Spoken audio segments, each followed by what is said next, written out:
আসসালামু আলাইকুম এভরিওয়ান। নতুন একটি ভিডিওতে আপনাদেরকে ওয়েলকাম।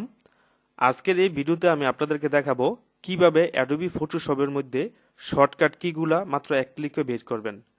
তো তার আগে বন্ধুরা আপনার কাছে একটা রিকোয়েস্ট, যারা আপনার আমার চ্যানেলকে সাবস্ক্রাইব করেন নাই তারা অবশ্যই আপনার আমার চ্যানেলকে সাবস্ক্রাইব করে দিবেন, আর যারা সাবস্ক্রাইব করেছেন তাদেরকে অসংখ্য ধন্যবাদ।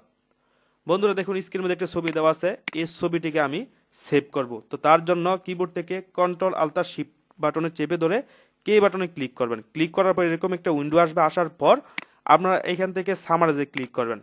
সামারাইজে ক্লিক করার পর যেহেতু আমি এটা ডেস্কটপে সেভ করব, তার জন্য ডেস্কটপে এখানে ক্লিক করে দেবো। দেওয়ার পর ফাইল নেমের মধ্যে আমি এখান থেকে ডিফল্ট অপশনটা কেটে দিব।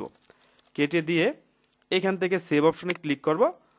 দেখুন বন্ধুরা, খুব সহজে কিন্তু এই যে অ্যাডোবি ফটোশপের মধ্যে যে শর্টকাট কিগুলো এগুলো কিন্তু বের হয়ে গেছে।